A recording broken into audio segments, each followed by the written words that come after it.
Wakrompona dama no nsiabo Adom 106.3 sha 104.5 asempana 4.7 ama mafo nyina ache ama makwaba ede aba anopa no nsia kase boy so na nsamo a era no pay de bra mo de mu akotere ebi ne se nipa wo ha aduoso nwotwe na coronavirus ya de wono mo asa anya bie na empanifo chire mu a sei wo mo ato mo so do so pa emu nkomo ede beba na wokọ konfo anoche a wotra apomden adwumayefo wo ho no emu wo ha aduoso ena yade yi wono mo anyinya bia nipa ba akokora afirimu na anu ya no so mu nkomo yede ebremu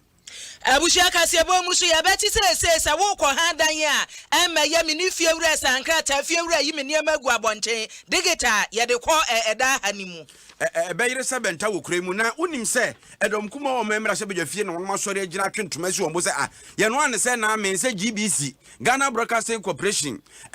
wono ya adwuma wo channels ahodo bebre na ene communication ministry so wo munyi bimfrim de hin no munyi frim wo mra mekira se NDC amanyoko no mpanimfo so se no radio so mienu wode ma aprosifo ya mo wo banane ne potamu se abanchia ya yakum ne ya no mo mpanipa kro kum no mra ye ni nsema ahodo bi adi tie ne na no pay ye de Bremo Ecobank the Pan African Bank sikasem eni sikakura eni emu mpuntuo de Ecobank ne di mu akotene Adom Natural Man Capsules memma dura ene ama manyina ni mu atete oba hunu a kakra bia na ne buafu na kyese ni kunu nya bi nom ye nti ani gye nhye da nwefie eno a na ja wode nam kurum saa Adom Natural Man Capsules ne aduro no go osi good energy aya to fa ngo papa na oka no engine no ache ede amount fa ngo a ne bo nso edayie na fe ye ndwoso pump no Star Assurance your solid partner edian ene dachi asem mibisa wa hunu wo kira asem no Nyankopon nko anenim etifa ho ja esiechi badwumaku a wonom no ete wasem ase na ho hia brem no obeda ne ho adi na ode mwa twetwe Europa abre wo no ne Star Assurance na DBS Industries enchase papa de board dance wo amadana tiapo ensuo mu awemu agina pintin ede ama wo wonom adamenti na na sei ampofo Germany ekriabo achiwa yi Adom afe ye sensem na se ye hyase a omeya pom din adwumaku Ghana Health Service no wa nse brano no obebo Ghana fo nyina mane na yehunu se ye da ye ho so se me ani ada ho sempo no yetu ye ho fo e de fa coronavirus ya de ya aye kwetwebrafo pose wiase amansan ama obia ani aye ko no sameka sei wo kire mu a na se nipa bese wo ha adioso nwotwe 178 ena ye yare ni bi foforo kra na ye eba be Canada ye wo no ho a na se nipa empim aduonu any enum hanan aduasa 25,430 enanya yade ni bia ye no foforo ya ababeka wo ha aduoso enwotwe 178 enipa ye twetwe wo no ho ade na efiri wo mo dwumbo so me de toso aduonu mienu ede eba July bosome no ne da etoso edu na ni nyina mu no empanifo ahese eni gisem kakra wo mu ne se enipa empem aduonu baako 21,511 ena wo no mo ho ato wo mo a sameka sei ye mo ekofiri nti se wo hwe men yade a ye wo mo a ye ka se ye hwe mo se wo mo yade a ye empemiensa anso aduowotwe 3,780 na ni nyina mu no ukọ konfa no che aya sabia kase mu a empanifo na ebo amane se odokotani baako afrim se meka se de property ekum no bisi covid ebisi nya covid ena huhu saa amansa so makrofo himeta wia edidi nkomo no na ese penimpa wono ena dan asabia no doctor oheneba owusu danso kire mu a embre kakra nie no enipa ye adwumafo wa ya asabia no ha aduoso 170 ena nya yade ni bia emu omo ntemu be se aduoso kra de ya hwe omo ho ato omo masan ahye adwuma se a kakra bi ena ne woja yehwe nanso pania woyɛ radiographer chese woni a okwa yɛde afidie etwa onumpemu ani wuntimu emfonini a chese bi se esure no ne ho keka ho ɛho na nanka woyɛ adwuma wo a wawui eba be medical director wo kwada so SD hospital no ho a na esa podi adwumayefo a wono mo afimo yade ho no amani pa bi yo ma hye mo kakra na so doctor hene ba wusu dan so a kyerɛ mu se die potie ku papa ne de ne wontimi mfanto dwanemum na ni age se amanfo ɛho to wo mo. As at the last check, confirmation, we have had about 140 people who have tested positive. I think the cumulative figure as at this week came to about 170. But in all this, about 70% of them have all come back to work. They have fully recovered and come back to work. And in fact, the recovery rate is actually very fast, given the fact that as I speak, I mean, we have lost sadly one of our staff. But beyond that, currently we have only one staff who is admitted. For all these numbers, most of them have actually been taken care of from home and from their own self-isolation or self-quarantine. na eno da nkyɛn a apomdi adwumayɛfoɔ bɛsɛ ahanu aduasa na ɛsɛ okeka bɔ mu a baba bɛsi July abosom ne tɔso edu na sanchema nkyɛm na ɛsɛ yadeɛ no ebi apem wɔ mo a emu ɔhamu nkyɛmu bɛsɛ aduoso deɛ sɛ mpɛrifo di kakan no ɔmo atɔm na Dr. Owusu Danso a wono no wode nsɛmi atudwa ɛkyerɛ sɛ apomdi adwumayɛfoɔ na ha ɔmo ani na hɔ pa mo ɔyɛ wadwen so ɔno ne agyeman anaasɛ ɔmo de ɔmo abene wɔsua deɛ nti no yadeɛ ne ntimi nkyɛ ɔmo nyinaa obi ankwa dansɛn mu na MultiMedia adwumakuo apadwumadie bi ho ntoma atodin save the health worker ɛno mu nkɔmɔdia na masaso makrofo ne papa edi a wɔde nsɛm ahodoɔ bi so ɛka ho tudwa. It's a challenge to the extent of usage. It's a challenge to the extent of even the pricing. Currently, that's our challenge, because even when we are finding some of the PPE, you don't get them. It's the reason why I think that the admonition is for all health staff to also begin to use the locally produced ones, which have actually been tested by the Food and Drug Authority to be as really credible as it is from those which have been imported. In fact, some of our locally produced cloth masks have been shown by FDA and other authorities like the Ghana Standard Authority to be even more effective than some of the imported nose masks. And I think the key thing is for us to take the responsibility into our individual selves and protect ourselves. Eti Dr. Penny on her confanoche aya sabia no so e na wote ne nka no. Abusia nto akase ebo no so na ye nkoye ni mu ani e COVID ne de woda so a wodi ahim Ghana so ye ne no ye de ase ani dendende na ye nko adan yan mu. Efse wodi COVID to nkyane a ade ba ko no so hawo mu wo mayi mu pa ye se wo bi akose me ha da me pe ba bi di mitiato ene enkurong akase ye ebo mayi mu nkran ka mu kumase ka mu takura de ka mu ne me aya wodo aka emra ye de ye dwuma efada ha ho wo mayi mu na buhye ye hyehyɛ na fia pemma henkro aduosia miensa 1963 mra ena nneso onipa kro kɔ ha dan ya yedidi wo na asemi Dr. Muhammadu Baumia woni mampani abedi akire se pa 2020 ewom na mra yede ha dan ye hyehyɛ na fia pemma henkro aduosia miensa mu no wono ankasa wadwene mu a wonte asientie sei wo mayi mra hyebedwam na mpanimfo hyehyɛ mra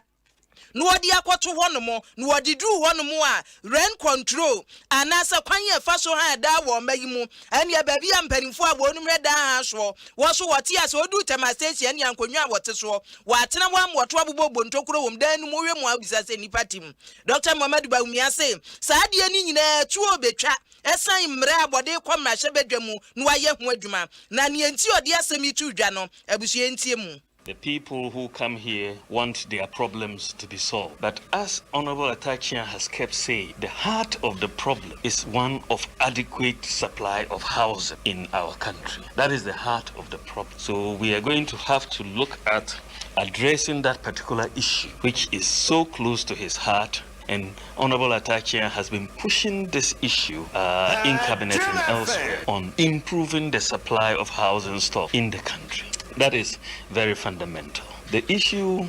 of rent control and the operations of rent control brings tenants on the one hand and landlords on the other together, and they try to settle disputes between landlords and tenants. They are working under a rather old act, which is the Rent Control Act 1963.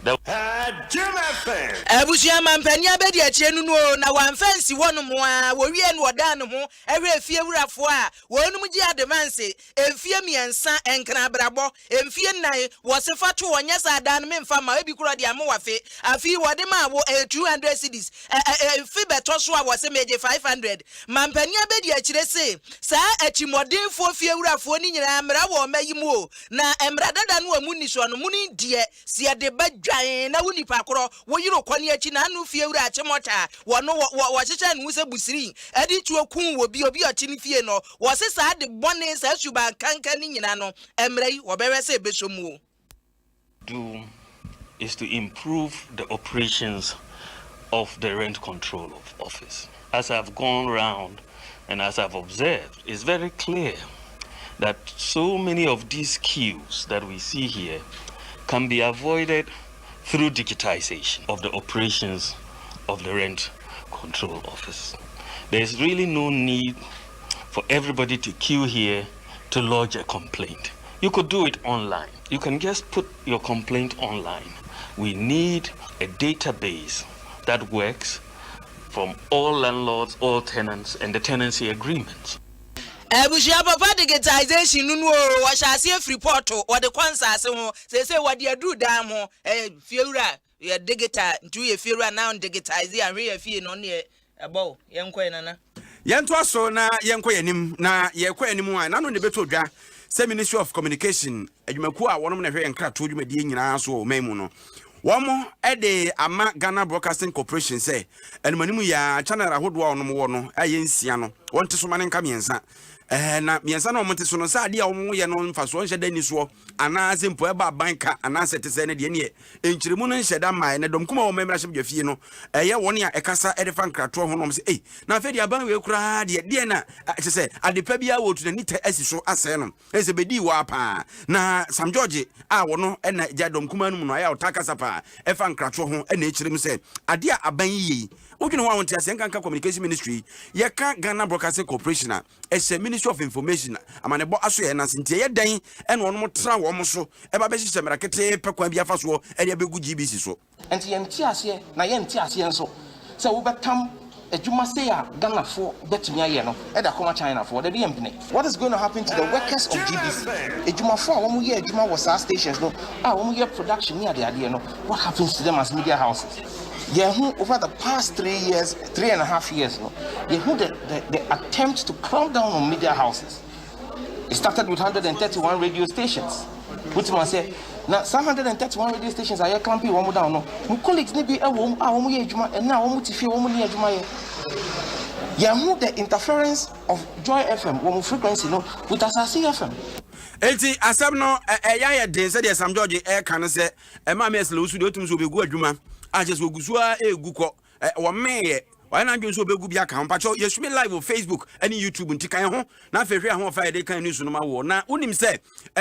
ma mes la usu ekufo a wono yeso afo hwe Communication Ministry na no na baba be ya no se na mo no de asem na mo ken asem a ye kan no enyina so ni we pa cho wa tie ne ye kan che GBC ni se Omwan kasanhwe won operations bio obia mpeso tia won fa ahodie so e ka omode bo eyo omadwuma sesia no omo DTT platform ni nso ntino enkan hu hia enti omwan kasa enhwe more efficient ways of providing their services omo betumi aye ni nyina on fewer channels at less cost. Jomuntu sa namono anamon ya yetu ye ne NCA eni hu nkomobia because emfa NCA hu emfa spectrum ne ye no ne DTT channel na yen ye hweso ye se ayemma na ayemma no ha dwen if you say there is no excess capacity. Ebasa so obi pe bia tokra so enya bi man ntro a chese asem kese party anka GTV danka wonke kam programs ni bia bobo so tore bi wakra ba bi ade bia mo de hye no se de osofo ike ya na nhye da nya yi ane ade a na yemfa nase emfa ema Ecobank the Pan African Bank Adom Natural Man capsules a eye emema duro papa ne empemu ahoden e de mama ye wadom lady care capsules so ho nti ya mema no ye o mayemre mani bi so ayemre papa ne hodwo peche we na hwenye ye nti Adom lady care capsules no beboa no amana se gina na so na Adom pia we tru yawo ase na Adom co capsules eye kokwa duro tatahwea ne so bi mada goil eye good energy ukai say goil de abandia tinya fe ne bepem fasobum som ne yesom Ghana fo aya to fa ho e wo goil Star Assurance eye solid partner ahonya bremu boafo pa ene Star Assurance ebe suku semo banda achi suku semo wankasa no dan opese wo insure anaka anase wadwuma setie bia life insurance nyina no Star Assurance for behwe aye ne kama no so no asem sia nya fe na konebra dabi kipeken kran ne edu claims amount DBS Industries here Kala Link Plus abadwa so a eye chance a emu piwa so chance mu say yes we chance and Alozin Trust so ho no de kru dan so a ne umfa wre nkohye nuamu na akwakuhunu akofa asem abrew unya de boso a wada san mekwada roma na ye de kasebo ebram nemom kai se GBC nsensemi Director General ma GBC Professor Amin Alhassan won ma troka tatintintin akoma National Media Commission say mumra mehwe ho na de GBC na ye twe abo so no Abushia yentu akasiabo no so na yenkwa yanimu NDC amanyoko ne yatiesim na enura wonuma yensantwefo nhyiamu National Youth Organizer yoda amanyoko na no George Pariado Pablo enwodi animu abode atudwa se NDC former prosi for ye obobuno ene ahafu nyina we de bunu na mu eduro wo se bunu wa mabo nonwere mako adioso mienu wotumetum se baby a abanti a wokum training college ni aba mu a wadi mfie aduonu nwotwe ewo bandade ne mpotemu na no ene registration ya ntawantawa yesi ye no wo mo se aprosifo mo che monka mo abanti enu obi nim no ewo kuro no mu eti baby o se bia munum na munyine mra ene enura Pablo kasa bonsentwefo nhye mu no ase no ne abode atudwa ne se abanti Silas Wulenchami ya chese wo banda wonom no wo so makomu ahu se atimda training college a wona abanti na wie school na ni suba ne no yo de ehunu asesofo wo twam akone ba bi ne yakum no eti saa bere ye bomuo no saa prosifo be ka se nipa wokum abanti no wo no wabra kuro no so awotimobi anim nipa wo se kan no a na wo ho ye ne nwanwa aban ana police ene soldier for asabe ye de o man ni tumi ahye mo nsa no ebe to anamo aboye nkrofo ne ho ban but ya hwe ni ma ye hu se saa ban bona ye gie fi ohonom no eni ho abrantie bia e friend Salas ewo banda enne nansa ena MPP brantie ekotu share ne so ewo ne se kan ne boni awan ne se ye se or canvas anase or pest support ama His Excellency John Dramani Mahama mene wo kasei fiti enne nansa ye wo abrantie se kan a okokan nanano mo hu yi police into anamubia enkochiobia ye ma police for no 72 hours so man take embranche na edis ansembone na ye ankasa ba ko pe embranche na ni ache omo ye de omo abre police for no Abushani ayekese NDC amanyoko ni nyina wobeka won abom no akobanna no akochiri nipa wokum abanti a wadi mfie aduonu enwotwe Silase training college ni aba emu ano wo so mbekọ wonom na asem Pablo kan wo se ne ya wo mu oni se saadi ntro kakra yi ekoso wo se NPP for wate ebrofum yese tase wate atutwafo agum na abewe yese aprosifo na nwe so na vigilante fo yeja nchen so wo so Adom metwofo dizemonesa wose mampanie saa metwofo na mate o magum di ntro no mu no momo nyina mrafie invisible force so data ne woni aka no munyi wo mfirim na we ye di ntro enye ntokwa Adom 106.3 Shra and Afa Sempa and Edeka Sibu Ebre Mupipa na kai se enye ya sorry ya na dwaso sem dia ka no so ye de to aso na acting president there's a penny over actually say senior Breku traditional council penny pa ipi kwa bentum na ede to aban nim se hwe asem ofie na penny wan hwe na wan ka ahwe ya na jewsem enei emfinhia ba hanu nie na senior Breku ahensem akonkon ho asense ho adane samantwentwen a edi won munya na sese baby a enipa bi ahonhon ne abufu akwakoduro no ahwe ya beje nsem enti aban ne hwe na wontu ho anamo wose empuntu a abo eye senya Breku ne mpotemu se de adwonso abo abokoko na mfifiri abo de nchem no ni nyina afiri se ehensam no ense da nyina ye wompotemu ipikwa bentum ene enua be ma kofie je ne di sa nkomu ya wo kire se se aban krache pani ene empo yemra sebjani wompotemu no munyamfo jod nanyi anda wono ahwe ensiesie a emabunu no age nsem a ebe ha dwene pa aban bra no metna frɛ senya Breku se committee o Ebadio commissioner Ebadio yan round table na yanka obi anka na asam na bebi asam ne rotun yanfanto na se wasi o chechiri yansa na yisi wa man gazette no da beton ton sa sida an mentumin guarantee mo de hwe abehwe o senya Breku ya ye demonstration ebien and obi anka san yan ho regional churches asren na ye demonstration be SN ye biem na fi the CCR they be friend self side chiefs dey intimate now no one friend self side chiefs ipi kwa bentum a wo hwe kire se ohenkese a wo senya Breku traditional council na ekasa na owie na mrahwebdwani a wo awutu senya mpotem ho no mu Yura Georganda kire se emaburu no mpotem ho ne nananom nya botre oba chedwa ya na wo ye ne hu yodi abotre so kozungu so anya betepedi kwambia aso no asam no empenifo behwe na wasi hu nkonwa na odidi da atodida. The issue of the roundtable discussion now about APNO there it's been over a year and I think yet to them and Amono. Fortunately and in the last 3 months, a significant breakthrough. All the parties will agree on the name of chief arbitrator,